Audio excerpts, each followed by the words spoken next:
familiar with this scenario with your lawn chairs. You're packed up, ready to leave from a concert or out and about, and you have to put this in this skinny thing. It can get a little frustrating sometimes. The string gets caught in the ends.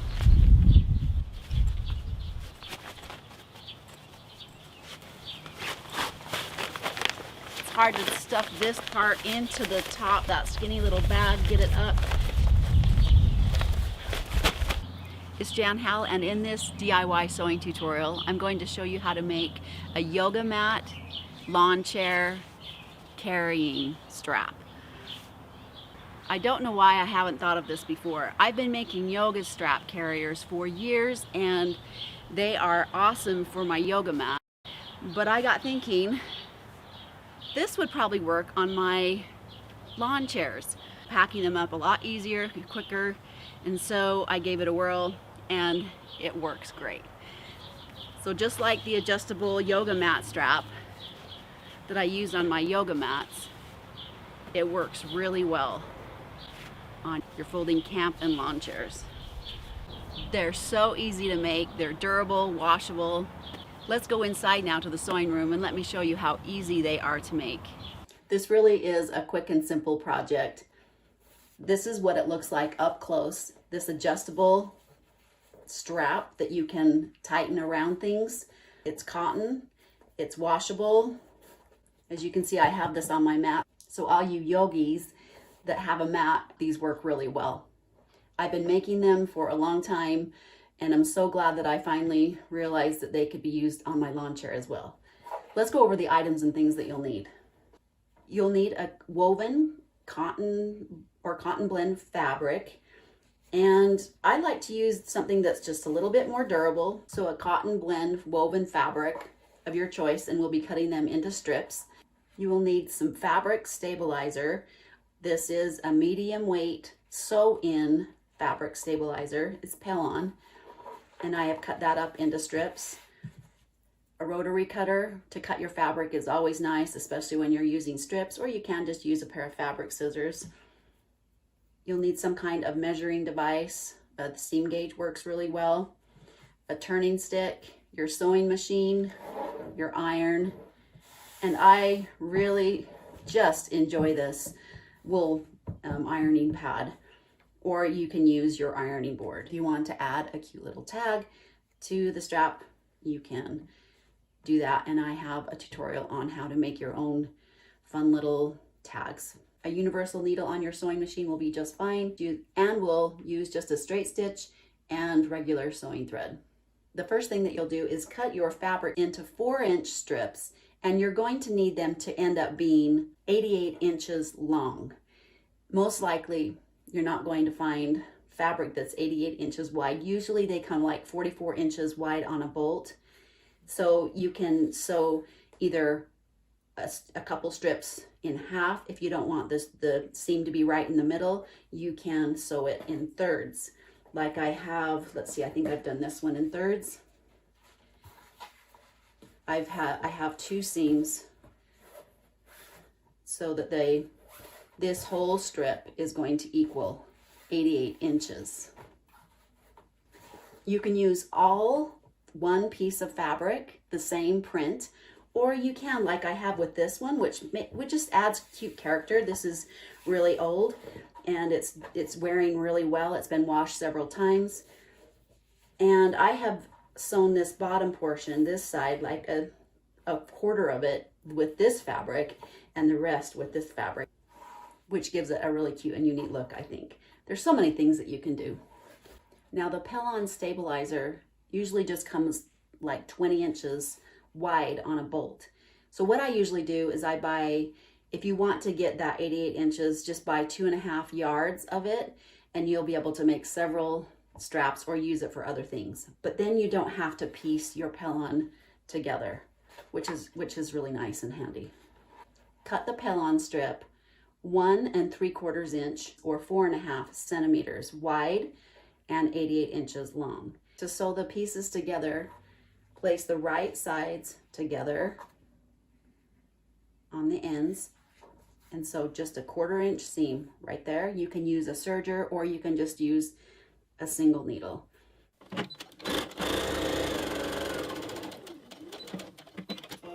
You can take this to the ironing board and press that seam open, or you can just finger press it open. When you put the right sides together, make sure that those seam allowances are lying flat. So instead of pinning this, you can if you wanted to, but that means you'll just have to hold and pin and place twice. And I just like doing it once while you're at the machine. So place this under the machine and we'll start sewing down and just adjusting as we go.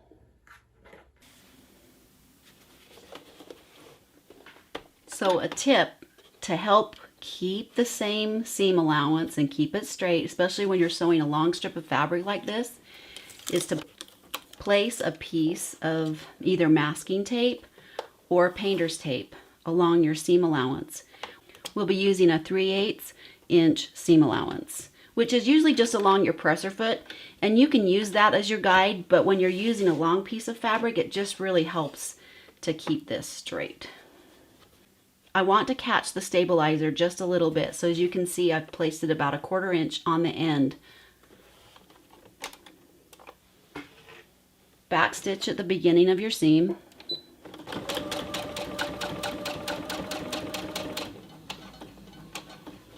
When you come about 3/8 of an inch from the edge, lift up your presser foot, pivot it, and put the presser foot back down, and you're good to go. Make sure the edges of the fabric are lined up and the edge of the pellon is against the fold.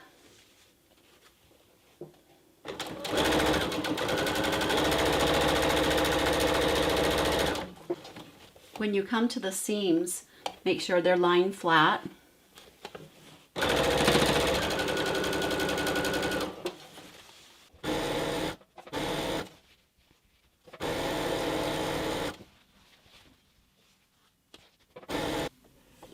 We're going to leave this end open, so just sew straight off, and I have trimmed my stabilizer a 1/2 inch shorter than the fabric.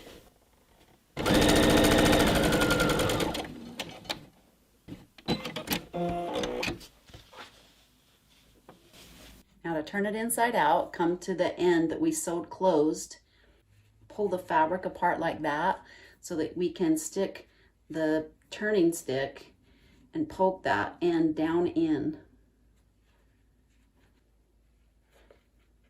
And just start pulling it down. I like to hold the stick against my belly or against something, and then pull the fabric down until you get it down there a ways. That first area is the hardest to get started. Just bunch it up and then pull it down.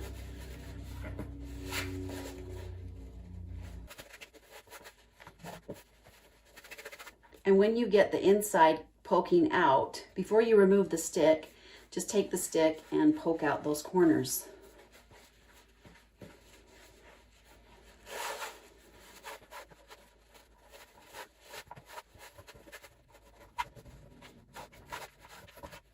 Now the next thing to do is just to press that flat and open.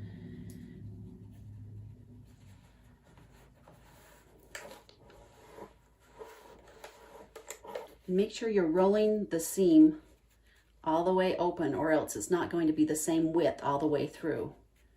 So see how I'm just taking my fingers and rolling it so the seam is completely open.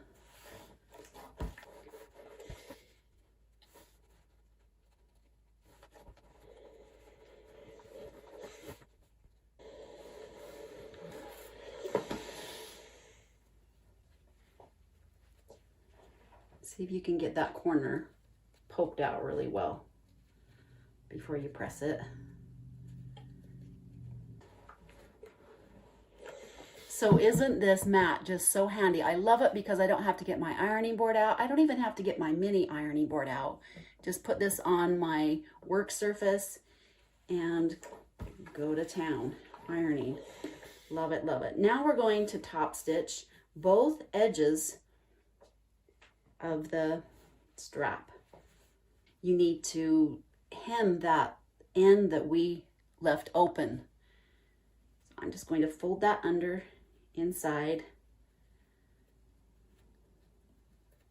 the seam allowance, 1/2 inch to 3/8 of an inch, and then press it. Let's go to the sewing machine now and top stitch. We'll top stitch this end closed down both sides. Now you can use a contrasting color of thread if you want, or you can use something that blends in with the fabric so that you can't see the seams. This one's very colorful.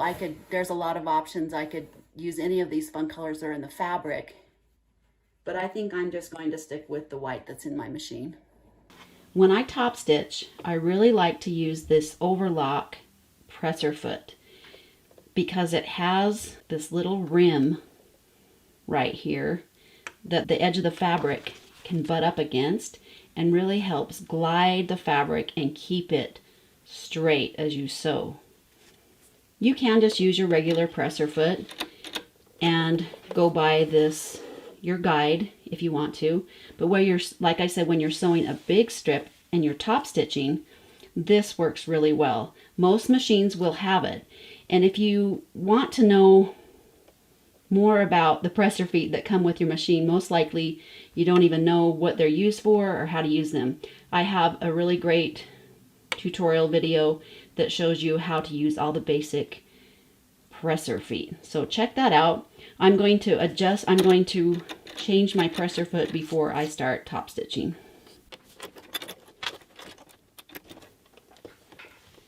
Now you may need to adjust the width of your needle because you want to make sure that that needle is not going to come down and hit the plate of this foot. So I am going to just take my fabric underneath and place it at the distance that I want it to be. I'm going to get rid of this and place the fabric just along the edge and see where my needle is coming down. Now it's coming down just barely, really it's too close to that little thing that comes out on the little middle piece. I don't want to break my needle, so I'm going to adjust my needle to the left a little bit. Most machines will allow you to do that. So the needle position on this stitch, I'm going to move it. Now if you want a big seam top stitching, you can do that, or if you want it really close to the edge, you can adjust it. I like to have maybe a 1/4 inch seam allowance, maybe even an 1/8 of an inch seam allowance.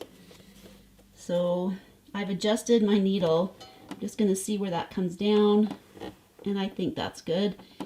So I'm going to close off that end that I left open first, and then I'll go down the side. Now a trick, especially when you're top stitching, to keep that nesting of the thread underneath that can happen when you're starting to stitch.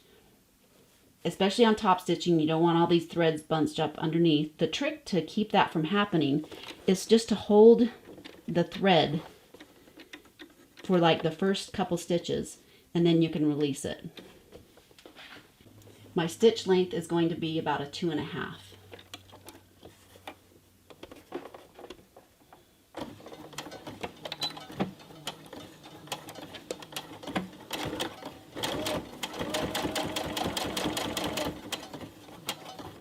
When you come to the corner, lift up your presser foot, pivot it around.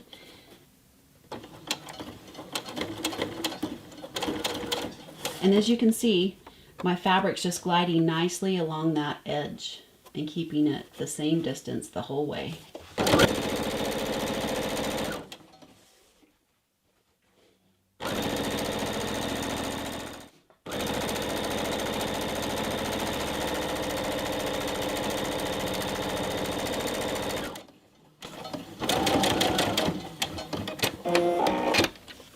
To get that sliding adjustable strap that you want, this is how you do it. Take the end and loop it around and fold it underneath. We want this folded piece to measure 2.5 inches. Just going to clip that in place.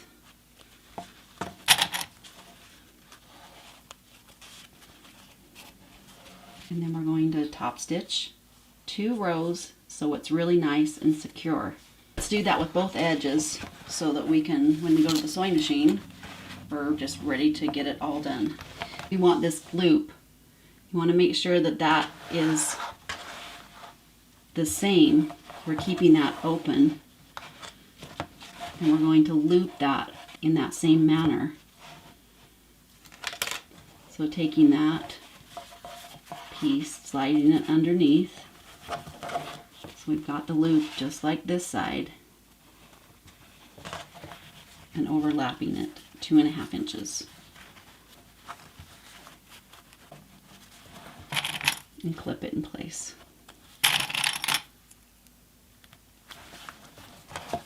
And then we'll top stitch here. I'm going to change my presser foot back to the regular foot.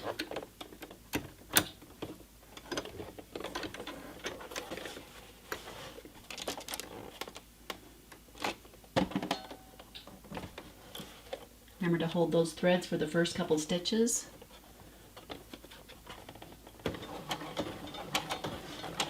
Make sure you back stitch.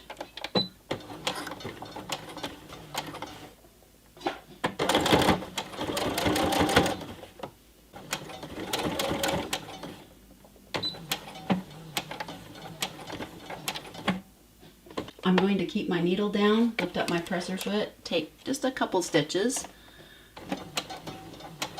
leave my needle down, lift up my presser foot, then the edge of my presser foot on this side will guide me for the straight stitch in this direction.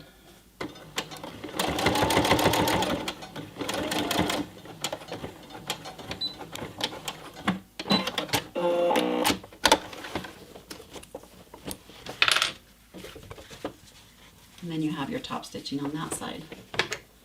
Threads.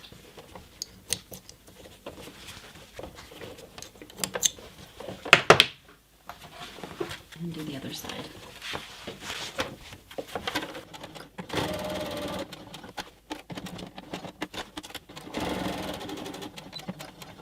If you are going to add a tag, this is the time to do that.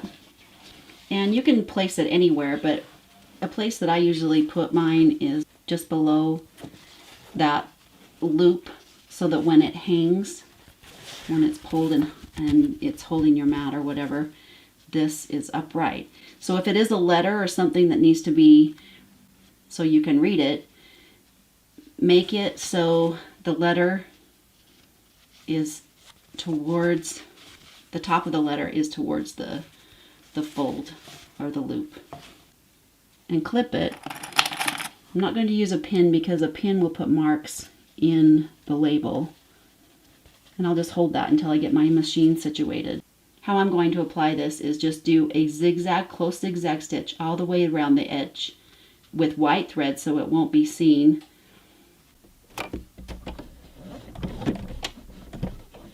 So it just takes some adjusting to get that stitched where you want it to be perfect right there. So I'll back stitch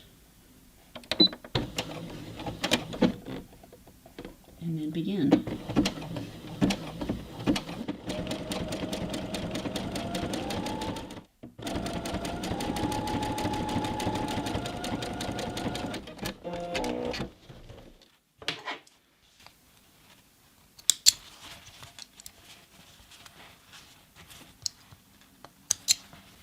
So there you have it. Let's see how it works. Just open up that loop, slide in your mat or your chair, cinch it up. Get rid of that frustration of putting those things in the bag. I hope that was helpful. You can find the pattern on my website, youmakeitsimple.com. Subscribe to the channel if you haven't, and we'll see you next time.